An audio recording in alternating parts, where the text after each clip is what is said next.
Luxury homes, a prime development opportunity, and a power couple turning vision into reality. Let's go.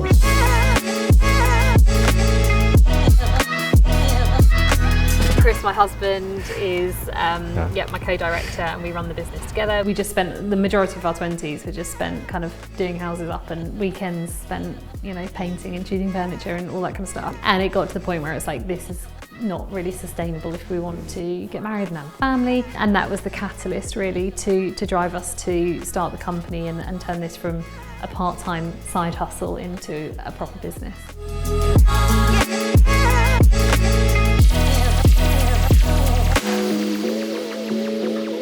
What's up guys, welcome to this week's video. So today we are on our way to Southborough, next to the iconic spa town of Royal Tunbridge Wells, where we are meeting Georgina from Beau Property, a dynamic husband and wife team that are building not one, not two, but 7 luxury homes.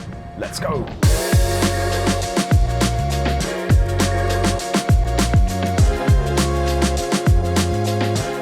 Wow, there it is.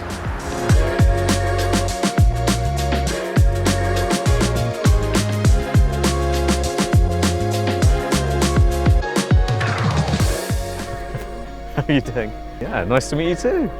So thank you, Georgina, for having us here. This is your site. It is. Welcome to Tunbridge Wells.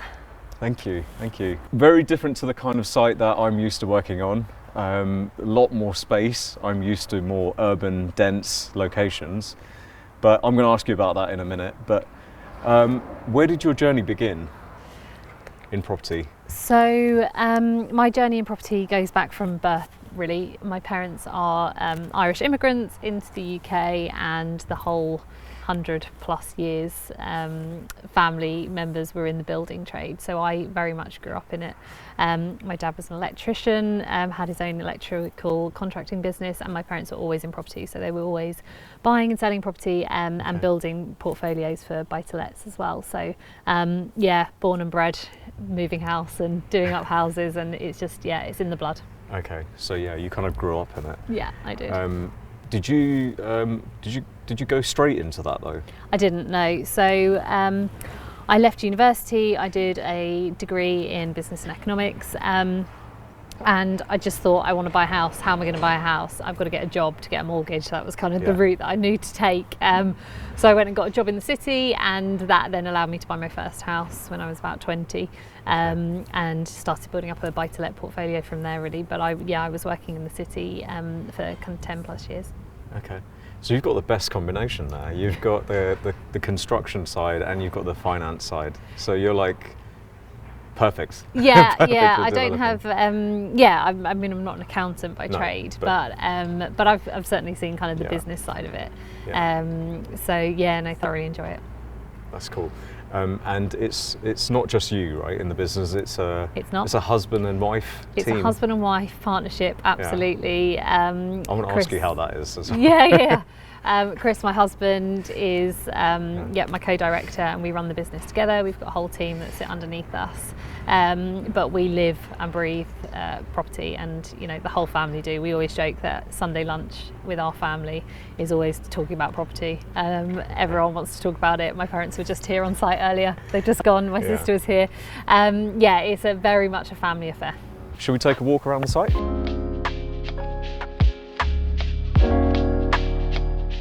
Yeah, we've just spoken about your background, construction and finance. What does your husband bring into the equation? My husband, Chris, he brings a lot into the equation. So he went to Durham and he studied engineering. So he's got an engineering background, which is obviously incredibly helpful in building houses. Yeah. And he oversees and manages the construction side of the business completely, end to end with his team. And he also just has an incredible business ability, a really good business mind. So he's really focused at the moment on AI, automation systems, etc. Just to really, we're in a big growth phase of the business at the moment. So his main driver is to be able to scale and to grow, but without without hiring hundreds of people. So that's his main focus, along with building houses. God, that's interesting. But what, like, did he? What was his background? Like, sorry, what was he doing before you guys set up the business? So he did engineering at Durham. He was scarred from the hard work that he had to do. He thought it was just going to uni for a bit of a laugh and a good time, but that wasn't the case. There was a lot of hard work that went into engineering. So he finished that and was like, I don't want anything to do with engineering. I'm going to go and work in sports management. So he went to on the internship at IMG, and he ended up his career there running licensing for the Open and the Ryder Cup in golf and the Rugby World Cup in 2015. Wow. Yeah, isn't it crazy? Like, you can be doing something completely different and then end up on this path, property development.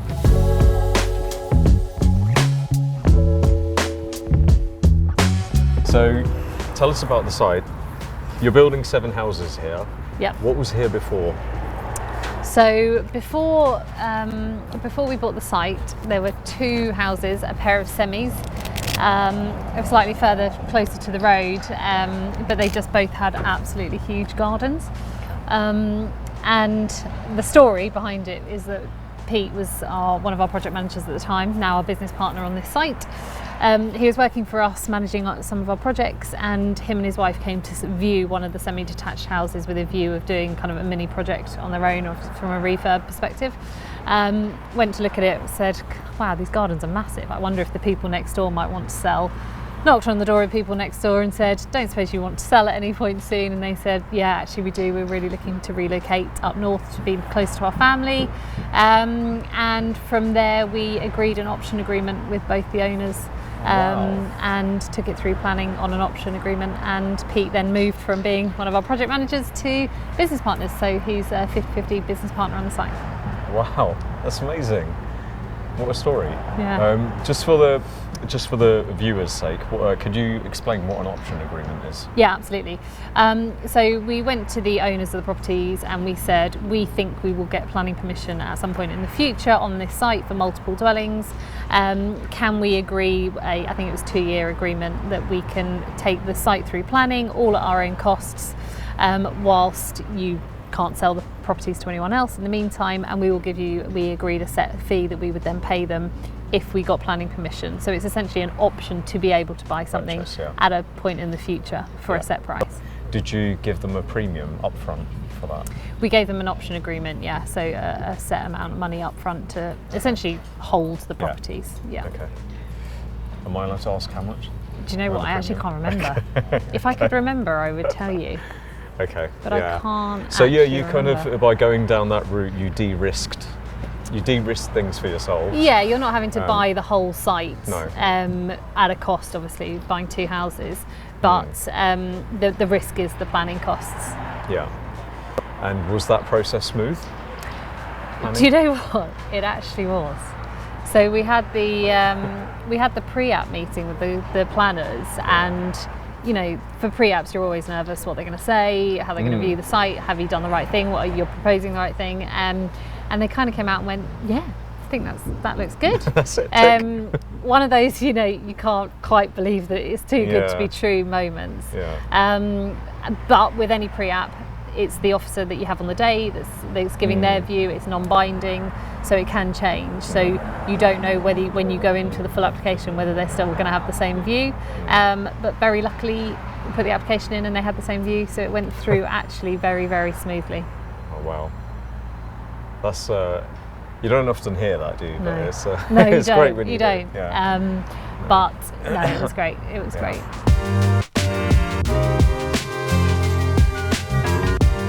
So you've got 3 detached properties on the front. We have, 4 semi-detached on the back. We do, yeah. So these are the detached homes here. They are large, really large 4-bedroom homes, just under 3,000 square foot. So they're big homes, over 3 floors. And then we've got the semi-detached at the back, which are around 2,000 square foot. Okay. What's the overall GDV of the site, and how much are the semis going for, and how much are the detached properties going for? So the GDV of the site is £7.5 million. So the detached are 1.25 each, and the semis are 925,000. That's yeah. great. Kind of, it's there and thereabouts of about £520 square foot. So who's your target market here? Target for that market, price range? Yeah, for that price range. I think we've got two kind of parts of the market that are looking at these houses at the moment. We've got the London buyers, so Tunbridge Wells is known for the London buyers moving out of kind of maisonettes in Clapham and moving down to Tunbridge Wells to buy a family home. That's a very well trodden path, a path that my husband and I did as well. The schools around here are amazing. We have grammar schools. We're in the catchment for the grammar schools, which are obviously incredible state schools. So the schools are a massive draw. You also are central between two train stations, so you can get to Tunbridge and the train there, or you can go to Tunbridge Wells and the train's there. So it's a perfect location within the town. So yeah, essentially families moving from London or families upsizing in the local area. And then we also have downsizers. So we've got a lot of interest in downsizers who are coming from kind of 5-6 bedroom homes in the town that are looking to downsize but don't want to move into a flat. I think there's a real kind of segment of downsizers who are just over. They don't want a share of freehold, they don't want leasehold, they just want to buy a freehold house. So we're seeing a real demand from downsizers for these homes as well. Okay, cool. And have you managed to shift any off plan? We have, yeah. So we've got one that's sold off plan. The people moved in a couple of weeks ago, 2 weeks ago, at the same time that our show home opened. So yeah, really lovely buyers that have moved from London, bought off plan. Detached one or the semi? One of the semis, yeah. So we knew that they'd bought it, so that was the one that we pushed ahead. Oh, right, and then we made the show home the one that's attached to that. Okay. So that pair of semis were the first ones to be finished, and then we launched our show home 10 days ago. So a lot of interest from that. We've had 20 viewings in 10 days, so that's pretty good going. So we're just waiting for kind of chains to progress in order to get the rest under offer, but we're feeling fairly confident that they'll be sold by the end of the summer. Okay, should we continue? Yeah, absolutely. Yeah. Let's go in. So are you using development finance on this? We are, yeah. We've worked with Octopus on this scheme. It's the first time that we've used Octopus, but it's been a really good partnership so far. And yeah, they've been really supportive. Yeah. I presume you've got a lower loan to value. We have, yeah. This one? Yeah. Okay. It's always, getting the planning gain on the site is always makes things easier. But yeah, a relatively low loan to value, which is why the Octopus products really worked for us. With the added benefit of the option agreement, you can also progress with all the other bits before you get to site as well, absolutely. Right? Yeah, exactly. So your tender packs, your construction drawings, everything, all of that. Yeah, you can get done. Get done ahead of absolutely. time. So which makes a big difference. Yeah. So as soon as you complete, you're ready to start. Start on site. Yeah. Yeah. Which is great. Yeah. So, you've gone for is it a traditional build? This is a traditional build. Yeah, it is indeed. So these ones are slightly further behind. We started at the end of the site because we knew we'd sold that unit, the furthest one away. So we started at the end and then worked our way forwards. Yeah. But yeah, traditional build. Air source heat pumps? Air source heat pumps, yeah. Underfloor heating throughout. So on every floor there's underfloor heating. So we never put radiators in our developments because of positioning of furniture. Radiators take up a lot of space, and they really limit people to where they can put beds or wardrobes or whatever they might want to put into the space. So we always put underfloor heating throughout the whole developments. Talk us through the layouts of these. So the detached house layouts are actually very similar to the semi-detached, but just on a larger scale. We as a team, we're a relatively young team. We've all got families, relatively young families. So when we're designing the houses, it's like a whole team effort. So we're in the room sketching things out. How would you live in that space? What would you do? Where would you want your airing cupboard? Where should your shoe storage be? We also run an interior design and home staging business. So we're always working on floor plan optimization for ourselves and other developers to make sure that every space in the house is used in a way that it should be, and there's no wasted space. So this is the sitting room. We if I lived in this house and with my children at the age they are, this would probably be a playroom that I'd be able to shut the door on. But if you've got older teenagers, it could be an adult sitting room away from the noise or whatever it might be. Or if you're a downsizer, it gives you a space away from the kitchen, because downsizers don't always want massive open plan spaces. So we felt it was really nice to have a separate living space that you can close the door on, so that it's not all open plan, whilst you've got a big open plan space out the back, which I can take you through to. Yeah, sure. So this is the kitchen space of the detached houses. You've got a large central island here, units along the back, and then a nice window there. And then you've got a dining area here with space for TV on the wall, and additional sofas in this space. So this is kind of one big open plan living space. This is nice. With a really nice circulation space as part of it. It doesn't feel squashed. And that's how that we wanted the design to be. And then that takes you straight on through into a really large utility / boot room. My husband Chris always calls it a decompression zone of the house, where all the mess has to go, and you decompress everything in there before you enter the house, and an entry out to the side from the side of the house as well.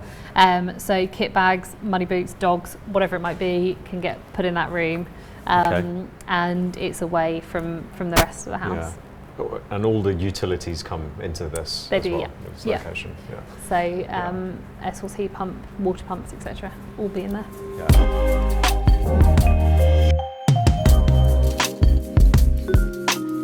We're on the first floor. First floor of the detached houses. This is one of the bedrooms, so we've got 3 really large double bedrooms on this floor. One ensuite bedroom we figured that would probably be a guest bedroom with bathroom, and then a family bathroom on this floor as well. But again, they're all really big sizes. When did you start the build? How long has the build taken so far? So we are at just under 12 months now. So I think it'll be 12 months next month, and the kind of the goal was always to be on site for 18 months, including the sales process. So we leave ourselves 6 months sales process at the end, and obviously the sales process has started because one unit is sold. So yeah, all being well, by the end of the summer we'll be off this site and sold. Wow. So yeah, within the 18 months. Time frame. Yeah.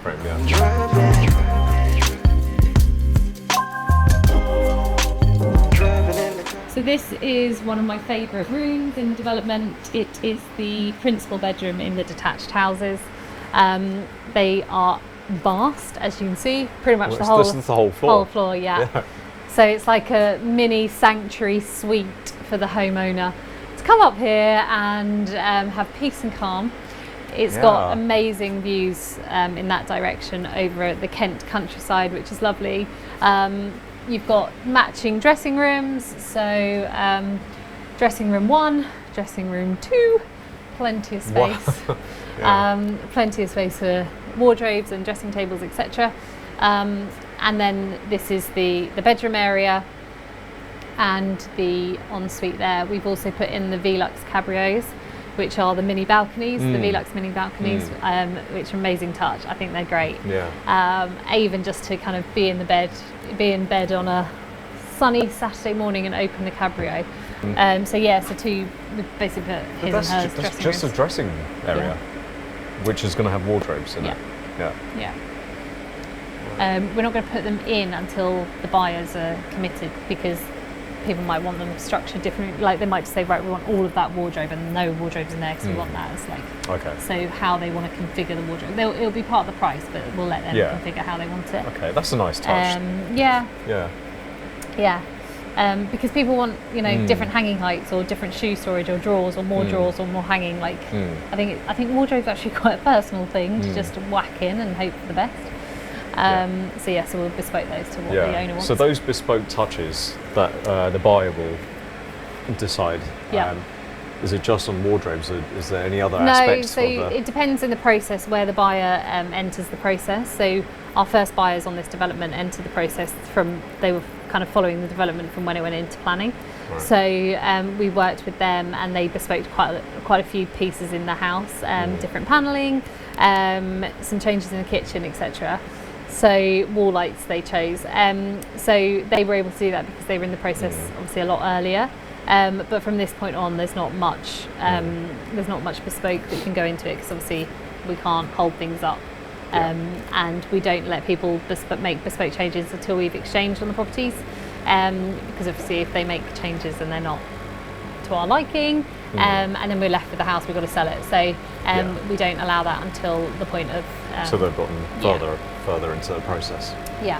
Exactly. Okay. And then these bedrooms have got absolutely huge bathrooms, yeah. So you've got big shower unit here, toilet that side, double sink here, his and hers, and freestanding bath there, absolutely. So and it's just really nice because you've got the light coming in from both the Veluxes down onto the bath. Wow. So you've got a show home that's ready for us to have a look at, right? We have indeed, let's... Yeah, should we go? Yeah, should we go and have a look at that? Yeah, let's do it.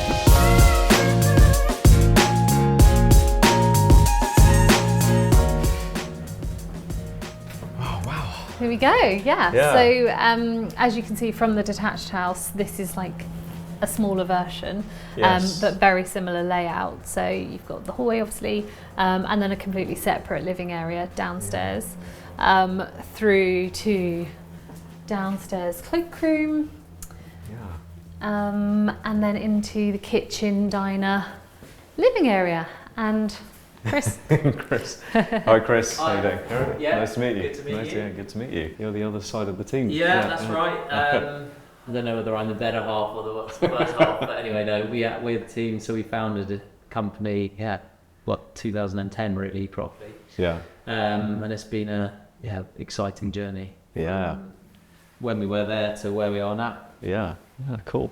What was the first project that you guys took on as the company? First business. Was actually a one bedroom flat in the centre of Tunbridge Wells that we got from a lady who had to move into a nursing home. Okay. And it was kind of a complete wreck in terms of the ceiling was falling in. She had like 3 cookers in there, like 2 of them were not working, with like grease all over it, like the smell was pretty bad.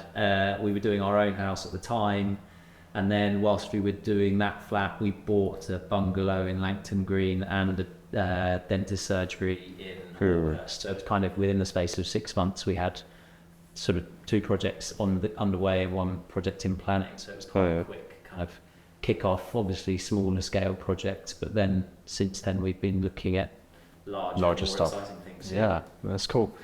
At what stage did you both realise like this was the path you wanted to go down? I think the majority of our 20s was spent both working full time, renovating properties on the side, getting up at kind of 4:30 in the morning to drive to London to check in on a development, to then stay back down here in Kent with family while we were doing it, then moving. So we just spent the majority of our 20s were just spent kind of hopping around between London and Kent and doing houses up, and weekends spent, painting and choosing furniture and all that kind of stuff. And it got to the point where it's like, this is not really sustainable if we want to get married and have a family. And that was the catalyst really to drive us to start the company and turn this from a part-time side hustle into a proper business. How is it like working together, like in a professional level? I mean, pretty good. I mean, like it obviously has its moments, but I'd say like 95% of the time we're very much on the same page. We keep our roles. I was going to say, like, do you have like very separate roles in the business? Very much so. Like you're very. I mean, we joke about it, but it's effectively like a CEO, COO type of arrangement. G's very much involved in kind of driving the current team forward in terms of getting things done, and then dealing with investors and land sourcing and prospective people that we want to work with on that side of things, but has a very overarching role to drive things forward. And I'm very much more kind of operational, site delivery, finance side of things, overseeing that or helping oversee that, building our team as well. I really enjoy, and also, you know, more recently and kind of, I know it's kind of a bit of a buzzword, but looking into how AI can really help drive our productivity forward, and improve our processes. So it's definitely more of an operational role. That's interesting. Yeah. And what is your setup? You're a principal contractor? Yeah. And so you subcontract out all the... Yeah, so we effectively will take a site and we will subcontract out on a labour-only basis to each subcontractor. So we procure everything, and it helps us keep control in terms of costings better. We're also then able to make changes. We really push to make as much out of the space as possible. Like these houses are case in point. Pete, who's kind of our JV partner on this, who's also site manager and running the project for us, is very into his detail and loves to be able to maximise space. The architect here hadn't necessarily spotted that we could get a few little bits of extra space in the ashlar walls, so part and parcel of that, you know, we altered it, and by having labour-only subcontract package, it was a small variation. We procure the materials, and it's a very quick change as well. Okay. So we have good relationships with all the merchants and suppliers, and we leverage those because, you know, ultimately we feel that the volume of business that we're doing, we're able to negotiate better than if you're an individual. Yeah. And did you become principal contractors very early on when you set up? First, I mean, from day one. Okay. Even our houses that we were doing individually in London, that's why we were getting up early, because we would go to site and I'd make a list for all of the individual subcontractors that this is what I want them to achieve this week or today or whatever it might be. So we were there before they got on site, having checked over everything from the day before, and then writing a list for them for everything that we wanted them to do, and arranging deliveries from parkers and electrical suppliers. Okay. Yeah. So it's always... it's interesting because, like, usually developers start off with a main contractor, right? And then they make their switch maybe one or after their first or second or third project. But you guys went straight into principal contractor role. Yeah. And I mean, at that stage, I guess, you know, kind of like the sort of accidental landlord stage. You don't really realise that that's what's happening. It's just like the detail and control aspect. Like, this is a massive generalization, but if you're the owner of the project, obviously your drive to get it done is going to be more than someone that has no ownership in that project and that is just coming and kind of getting paid to do their work that they do anywhere kind of 365 days a year. And so for us to be able to say, right, well, you know, we'll get the tiles here today, not they'll get to do it next week or whatever it might be on that aspect, is just time saving in terms of compression of the whole length of the project. I don't think you'd be able to relinquish control. It's hard. Like, even as the business has grown, I've really struggled to do that. You know, I used to be on site every day running the sites, and now I'm not, and I miss it. But you know, it was a hard thing for me to sort of let go of. So tell us about this AI. How are you trying to integrate that? So there's a few different things. Like our show home interior design business. There's an AI called called Midjourney, which creates images, and it creates like incredible imagery. So you can look to combine ChatGPT with Midjourney to create really realistic photorealistic CGIs. We've used it for planning in terms of giving the planners a look and feel for what we think we would like the development to be like if we haven't found anything that's actually been built. And also to put our own stamp on the design of some things as well. We, as a business, we're based on Office 365 or Microsoft 365. So Copilot licenses allows us to really search and summarize our documents really clearly. It allows some quite clever things with spreadsheets and things which we've probably certainly underutilized as agents that you can create that will allow you to set reminders on if people haven't if people haven't replied to you on emails. So you're all over it. Well, I don't know about all over it, but there's so much out there. It's changing at an incredible pace. But there's huge benefits I could see that you can add to a business, any business. I was using ChatGPT the other day for a new site that we were looking at, and I just put the site details in, and I said, what's the general sentiment of the local, because it's an old school that's been closed down. It was the village school. What's the general sentiment of the community? What do they want to see there, etc. And then ChatGPT just came back to it with all this information that it pulled from like Facebook and like posts on LinkedIn or whatever else that the community had fed in of groups that we're not even aware of that even exist, about what the community wants to see there, like how the school closed down, what type of houses they'd want to see there, and notes from parish council meetings, etc. about it as well. So that would have taken days, even if we managed to uncover that, like the notes from the parish council meeting, etc. Whereas I had all that information within about two minutes, with a few kind of cleverly questions for ChatGPT, and that's just kind of scratching the surface of what AI can do. I think going forward in this industry, we're quite a backward industry, construction, and development. So I think AI is gonna, you need to be looking at it and seeing how you can implement it in the business. It's lovely finishes. Yeah, like that's something that we try and certainly push. Like pretty much everybody that's been through and reviewed, even if they're not, even if the house isn't quite right for them, it's not big enough. Like we had a couple that viewed over the bank holiday weekend, and they came down and said like 10 out of 10, we absolutely love it. In terms of the finishes? It looks great. The size of the bedrooms wasn't quite right for them. Yeah. We spend a lot of time sourcing and making sure that it all flows. And it's, Is this quite a high-end spec for the area? I'd say from a developer's perspective, it probably is. Yeah. Okay. When you build house, we try and add a lot more than what our competition would add with regards to, bespoke understairs storage is included, a standard, which is quite an expensive thing to add. Yeah. All the taps and sanitary ware, guessy. Bespoke kind of sourcing of some of our hardware items, underfloor heating throughout, all of those type of things, just to make it a lot more livable and great as a house. Yeah. We want people to move in and just, have to hang their clothes up in the wardrobe and it's home. It looks lovely. Yeah.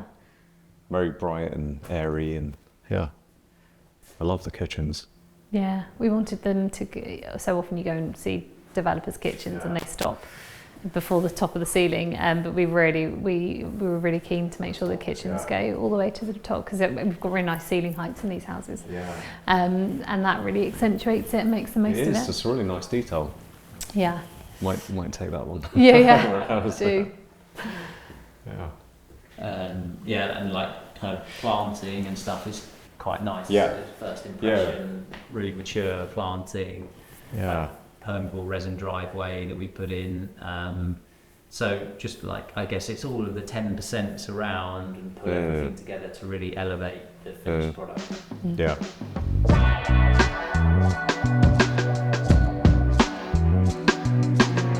Is this paneling?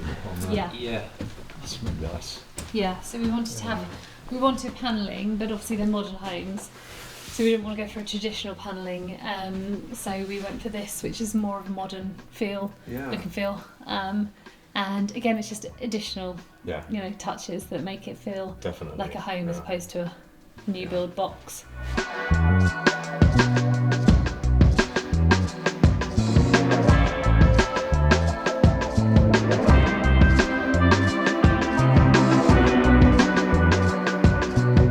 And then upstairs is the principal bedroom, which is, again, like the detached, one of my favourite aspects of these homes, because it's like a little TARDIS. You don't realise that you've then got an additional room up here.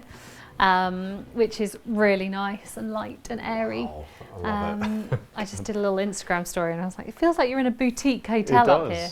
Look at this. It just feels like a tranquil space. Yeah, it really does. That's what we wanted to feel like a little haven for the homeowner, that they could come up here and it's just quiet and beautifully designed. Wow. We've had quite a bit of success from our new build or previous new build projects where the top floor is a really nice master suite, and the principal kind of setup of you have your own space with like these kind of separate areas for dressing or wardrobes and bathroom. So that's what we replicated here, and then in the detached houses it's like a massive version of it. Like the bathroom is pretty much the size of the bedroom. This, yeah. That's great. So you've got sort of wardrobe spaces, dressing areas there, and then you've got the ensuite here as well. So I'm just going to have a quick peek. That's a nice size. Yeah, so the vanity units are bespoke made down in joinery company in Rye. And actually our bathroom supplier, Salacia, has bought that company and has started it, and it's come out really well. So it's been nice to work with them on that. Yeah. Wow, looks nice. Very nice. Yeah. Very nice. Piece of. There are 3 more for sale. It's dressed really well as well. Have you used a staging company or? So this is what we do as well. So we do all staging for developers as well. Right. Okay. That's so what we'll come in. We've got it. warehouses full of furniture, so we'll come in and dress show homes that look like this, or any other type of design that the developer wants, and we do that on a rental basis or a purchase basis. So we'll go in and make the show homes feel like home, and ultimately that's what they need to feel like. Do you take the lead on that? I don't know. So that's a whole kind of separate part of the business that's run by our MD of that business. And then we've got interior designers that work within that business, who then cross over into developments. They do our interior design and then they work for other clients in that client business. So that's a full kind of B2B client business that's run by that team. I take an overarching view of that business, but it's amazing, and we've got an amazing MD and she runs it, and it's great. Wow. So great. I don't really have to have that much day-to-day to do with it. And with this, they just came in and did it. And we were in Canada, and I was like, "Where are the pictures? I can't wait to see them." And then the pictures came here. I was like, "Oh, it looks amazing." Wow. So yeah.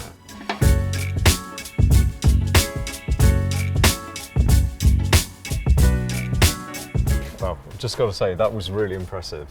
I love the style. I love the finishes you guys have gone for, and it's a really impressive site. So this is one of how many sites you've got going on at the moment? Under construction, we've got another site that's about to start in the next kind of 2 weeks, which is a block of apartments. So that's 7 apartments in the centre of town, which will be really nice. We've got a farm that we've actually bought, which we're going through planning on at the moment, which is likely to be about 10 units, 10 houses. And then from a strategic land perspective, we've got 80 units that have just started the planning process. On one site, we've got another site which is probably about 50 or 60 that's soon to be going into the planning process.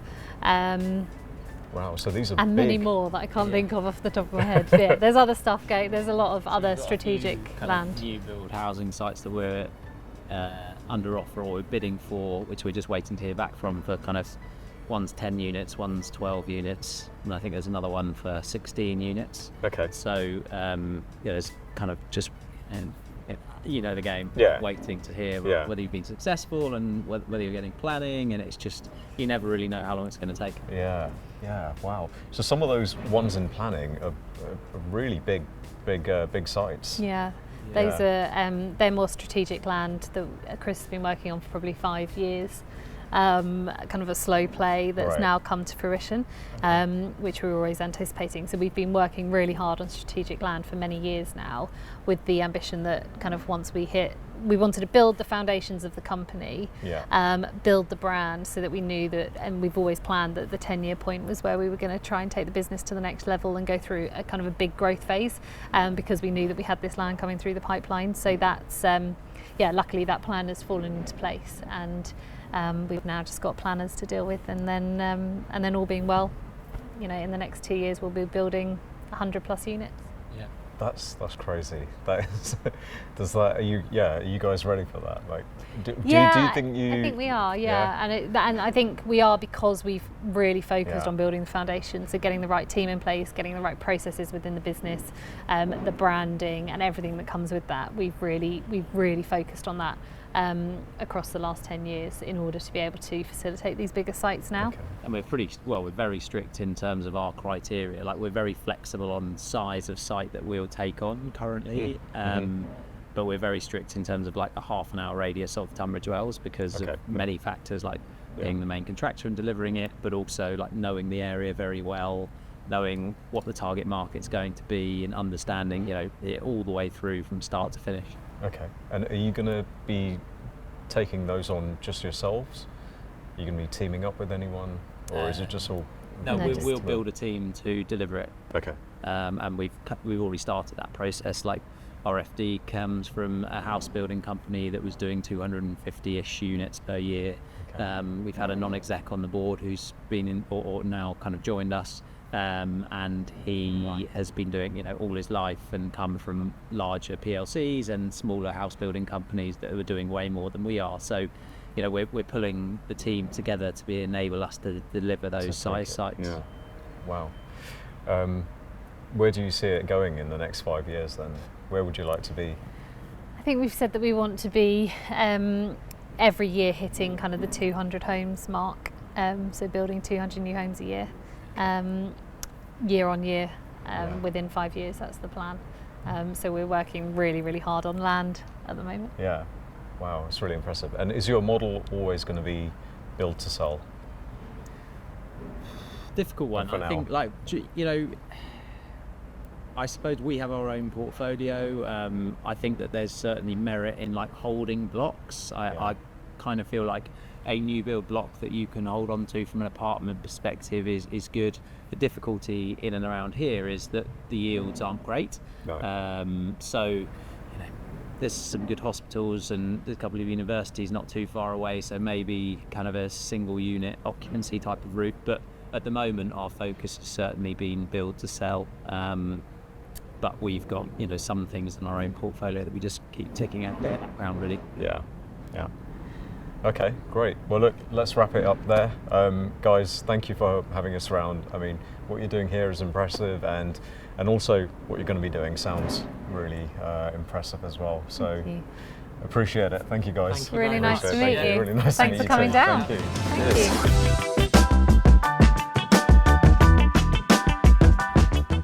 you. Guys, what an incredible journey. Georgina and Chris have done an amazing job here at Whitecroft Gardens. That's the development's name. Their attention to detail and their vision is seriously impressive. And what's even more exciting, their ambitious plans to scale onto larger projects that are already in motion. Beau properties are scaling up in a big way. Guys, that's the end of this week's video. I hope you enjoyed it. If you did, then please leave some comments, like the video, and subscribe to the channel if you haven't done so already, and I'll see you at the next one.